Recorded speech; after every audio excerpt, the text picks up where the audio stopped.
Okay, energy level diagrams and electron configuration. So we move on from quantum numbers that describe the energy states of electrons and now actually look at how to represent those in diagrams, communicating their location, specifically the orbitals that we expect them to be found. So first thing I have drawn here is a schematic that I'm going to show you how to use to help you follow the Aufbau principle. So the Aufbau principle, Aufbau being German for filling up, is the concept that electrons occupy the lowest energy orbital available. Now you already were doing this with the Bohr model where you filled the first shell before you moved on to the second. And that's the idea here, except in the quantum model, electrons occupy orbitals within certain sublevels or subshells, not orbits as in Bohr's model. So we need to know the order of the orbitals in terms of energy. So I suggest that you copy out what I have on the page here, and then this is how we figure it out. So you start at the bottom right and read as this arrow goes. So the first sublevel that I cross here is the 1s. Now I continue and read from the bottom right up, and so the next one I cross is the 2s. There are no spaces and no commas between these designations that I'm writing. And now I continue to read from the bottom right up, and I cross 2p and then 3s.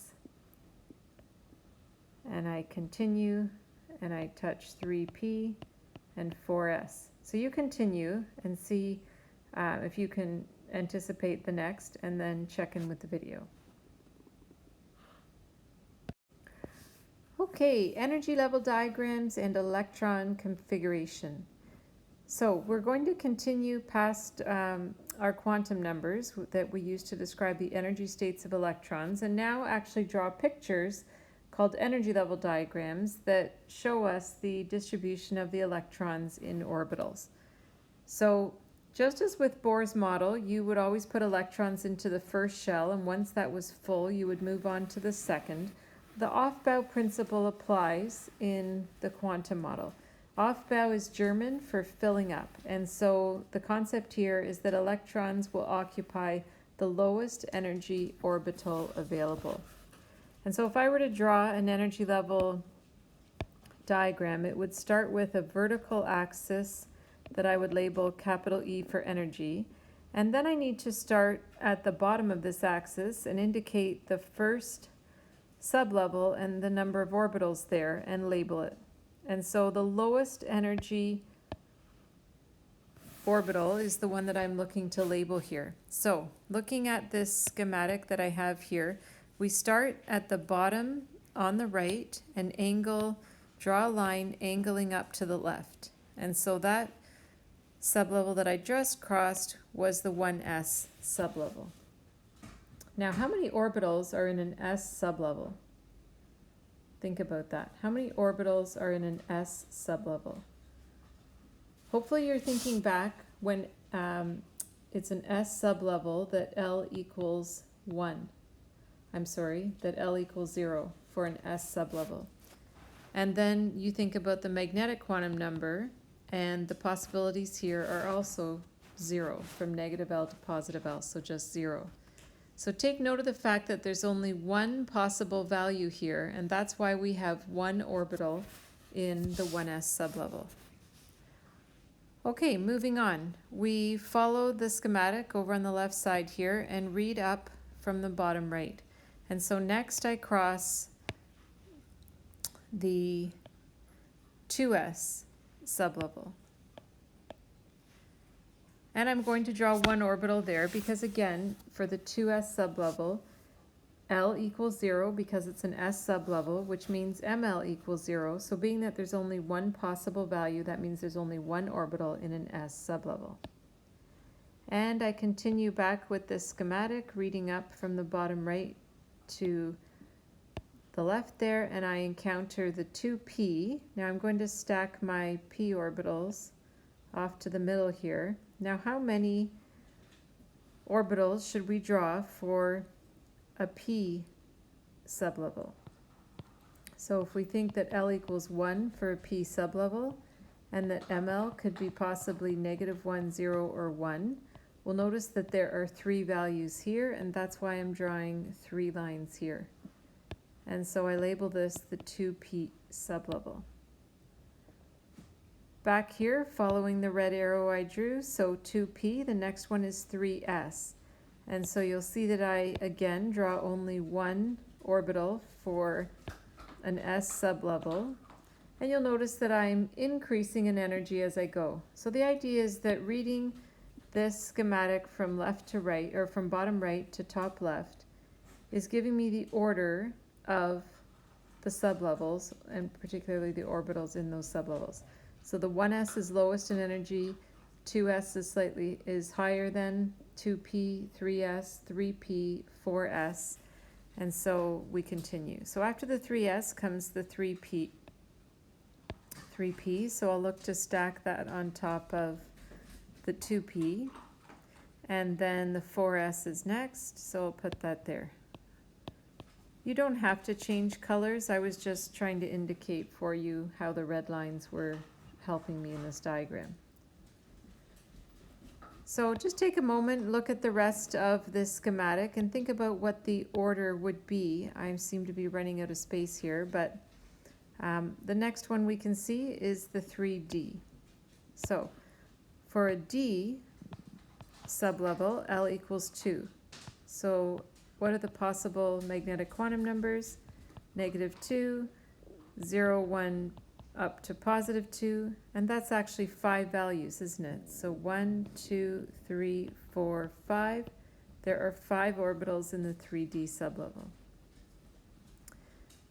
So if you read along with me here, after the 3D would then be the 4p, 5s, and then we would continue to the 4D, here 5p, 6s, and then come back down 4f, 5d, 6p, 7s, and so on. So we would keep reading this from bottom right to top left and generate the orbitals in the energy level diagram. And so this picture here, right here, is essentially the layout of how you begin an energy level diagram. All that's left to do will be to place the electrons into their positions in these orbitals. And so that's what we're going to do now. Follow the Aufbau principle and start drawing energy level diagrams. So I'll show you how it works for hydrogen. Hydrogen has just one electron, so we only need to locate that one electron. So the lowest energy orbital is the 1s orbital, and so we'll indicate an electron by drawing an arrow. Now I've only drawn half an arrowhead, and that's because when you start to draw a lot of arrows into here, it's much faster to just do a half an arrowhead. But that is referring to one electron. So just to connect back to the quantum numbers, take a moment and see if you can describe this electron with 4 quantum numbers. Check in with the video when you're done. Okay, n equals 1 coming from the 1s designation. L equals 0 comes from the fact that it's an s sublevel, or an orbital found in an s sublevel. When L equals 0, ML can only be 0.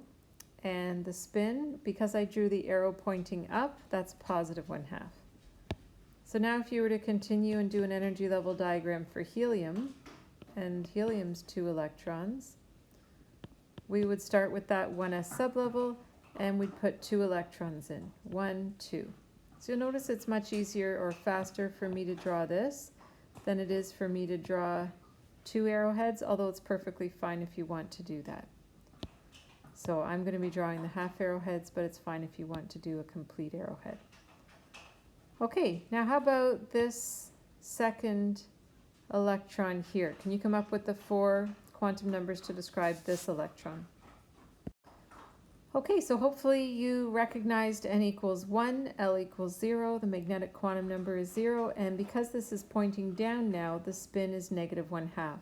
So by convention, the first electron we put into an orbital is always the spin up or positive 1/2 electron. Okay, now can we put a third electron into this orbital and have a unique set of 4 quantum numbers? And whose rule are we breaking if we try to do that? That's right, the Pauli exclusion principle. So no, there isn't a way that we can put a third electron into this orbital without repeating one of these sets of quantum numbers. And so we need to move on to the next available orbital. So for lithium, with its 3 electrons, we again go back to the schematic and think 1s and then 2s. Okay, so now we draw in our 1s orbital and then our 2s orbital. And fill in the electrons. 1, 2, 3. There we go. So beryllium with 4, 1s and 2s, 1, 2, 3, 4 electrons. So let's jump up to nitrogen, for example, with 7. So we have our energy level diagram here, starting with 1s as our lowest, then 2s. If you're not sure if you need more than that, put the electrons in and see if you do. 1, 2, 3, 4. Yes, I have 3 more electrons. So where do we go after the 2s? Jogging back here after the 2s, we go to the 2p and then the 3s. So moving along then with the 2p, 1, 2, 3, 2p, and I have 1, 2, 3, 4 electrons already, 5, 6, 7. Okay, so I purposely half-filled the sublevel. I half-filled each orbital in the sublevel before pairing up. So I purposely did not take the 2p and do this. Okay, that would be wrong. The rule that we're following here is Hund's rule. And the Hund's rule follows that you need to half fill every orbital in a sublevel before pairing the electrons. So we half fill every orbital in a sublevel before pairing the electrons. And that's basically what you need to know. Really, we've got everything here now. The idea that you follow the off-bow principle, fill the lowest energy orbital first, and follow the order of filling. And then as you accumulate more and more electrons, as in nitrogen's case, make sure you follow Hund's rule. So try chlorine with 17 electrons. So set up your energy level diagram, and really is just as far as you need to in order to place 17 electrons. Then check back with the video. Okay, so I have drawn my arrow to show increasing energy, labeled it capital E for energy, and place the sublevels with the orbitals, each line is an orbital, on the page. Now, just as a comment, the energy difference between the 1s and 2s orbitals here is actually the largest gap in this diagram. And the sublevels get closer and closer in energy as you move higher, further away from the nucleus. I am not squishing them together because it does, become quite difficult to see the writing, and so it's quite common that these are not drawn to scale. It would be too difficult to be able to label the sublevels and read them.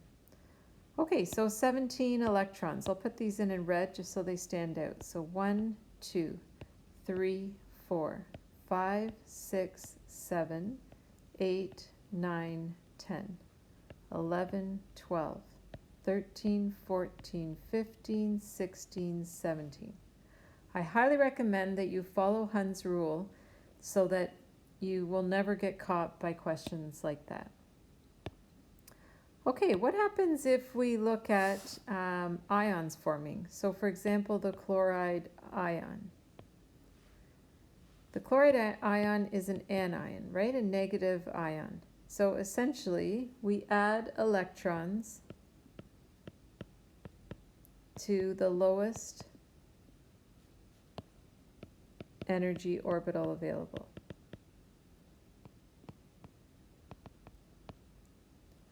So if you're about to go and change this diagram here into the energy level diagram of the chloride ion, essentially we just need to add one more electron, and there it is. So showing that 3p sublevel full indicates the stability of this particle, and you'll notice we've just added one more electron, which is what you expect the chloride ion to do. Okay, for cations, positive charges, this positively charged ions, this can be a little bit trickier. The rule is to remove electrons from the sublevel with the highest value of N. So I'm asking you to do the rubidium ion here. You'll notice I've set up the schematic following the order of filling. So 1s, 2s, 2p, 3s, 3p, 4s, 3d, 4p, 5s. Now, we'll fill in rubidium's electrons as we go. So I would recommend doing the arrangement of electrons for the rubidium atom, and then looking at where the electron is in the highest, with the sublevel with the highest value of N. So 1, 2, 3, 4, 5, 6, 7, 8, 9, 10, 11, 12, 13, 14, 15, 16, 17, 18, 19, 20, 21, 22, 23, 24, 25, 26, 27, 28, 29, 30, 31, 32, 33, 34, 35, 36, 37. So there we go, rubidium with 37 electrons. Now in order to form the rubidium ion, we're going to remove the electron from the sublevel with the highest value of N. And so you'll notice that I went and removed the electron from the 5s sublevel. Why did I do that? Because the values of N are here, 5, 4, 3, 4, 3, 3, and so on. And so the highest value there was 5, that's where I had an electron, so that's the electron I removed. Okay, so I'm going to ask you to try lead, Pb, 82 electrons. Okay, and then we know lead forms positive 2 and positive 4 charged ions. So I'm going to ask you to alter your energy level diagram for lead in order to represent the 2 ions. When you're finished, check in with the video. Okay, I'll bet you're dying for a shortcut right about now after 82 electrons going in here, but you can see we finished with the 2 electrons in the 6p orbitals. Okay, so there's lead, the neutral atom. Now we look to form the positive 2 charged ion. So which 2 electrons do we remove? Well, focus in on the sublevel with the highest value of N. So we notice N equals 6 here, 5, 4. So definitely 6 is the highest. Now, do we take them out of the 6s or the 6p? Well, whichever one's higher in energy. So we can see that the p is higher in energy than the s. It's higher up in our diagram, and so those are the 2 we'll remove. So without these 2 electrons, we now have the configuration for the Pb2 positive ion. Now, if we're going to form Pb4 positive, we have to take away 2 more electrons. So again, remove the electrons from the sublevel with the highest value of N. Again, we see N equals 6 for the 6s, 5 for the 5d, 4 for the 4f. So we'll remove the 2 electrons over here from the 6s. You'll notice in each case, the Pb2 positive and the Pb4 positive, that we have left sublevels that are full. And so you can see the stability in these ions with the full remaining sublevels. Okay, electron configuration will give us a shortcut, which we're dying for after that long example. So looking at the lead energy level diagram and listing the orbitals, or really sublevels that contain those orbitals, 1s, notice that I have 2 electrons right here, 2 electrons in that 1s orbital. And so the number of electrons is the subscript here. This is the number of electrons. Don't read it as 1s squared. It's not a power. The superscript indicates the number of electrons. And so after 1s2, we have 2s2. Notice there are no spaces or no periods between, or commas between these sublevels. So 1s2, 2s2, 2p6, 3s2, 3p6, and so on. Pause the video, complete the configuration, and then check back. Okay, so I've listed it all out. Hopefully you see that also. Now wouldn't it be nice to also have a shortcut for this electron configuration? This is easier than drawing out the whole diagram. At least it takes less space on your page, but it would be great to even have a further shortcut. So find lead on a periodic table, atomic number 82, and then find the previous, not the nearest, but the previous noble gas. Yes, that would be xenon, 54 electrons. The electron configuration for xenon would begin with the 1s2, 2s2, and so on. It would run all the way up to 5p6. So there's 54 electrons. If you add the superscripts, you'll see that. So a shorthand configuration then would use the symbol of the noble gas in square brackets, and then just add on the sublevels that follow after the 54 electrons of xenon. Now, it is also acceptable, and you will see this in various published sources, you will see these sublevels here reordered for increasing value of n. But I'd like to emphasize that's not the order of filling, so keep track of how you were filling them when you first wrote this electron configuration. So either of these is correct. They're both acceptable. You may find the second one a little bit easier when you go to form the cations, because as you write the formula for the 2 positive ion, we'll see the xenon maintains there, but noticing here there's 2 electrons in the 6p, 6 being the highest value of n here, and p being higher than s. We remove those 2 electrons, so 4f14, 5d10, and then 6s2. And then the lead 4 positive ion would remove additionally then the 6s electrons, and so we can see a full F sublevel and a full D sublevel. So we can see the stability in this ion. To revisit the chloride ion, just to recall, we had 1s2, 2s2, 2p6, 3s2, 3p6, and that filled the P sublevel for stability. If you were going to do shorthand, this particle would be isoelectronic with argon. It has the same number of electrons, 18 electrons, following that configuration. And so the chloride ion electron configuration could be represented then in shorthand with AR in square brackets. So tomorrow in class, we will look at another way, as we notice some trends in the periodic table electron configurations. We will look at another way to learn the order of Aufbau. In fact, it'll use the periodic table as reference and be even easier. But for now, you've taken down this note and started to get comfortable with that schematic. So we'll pick this up in class tomorrow.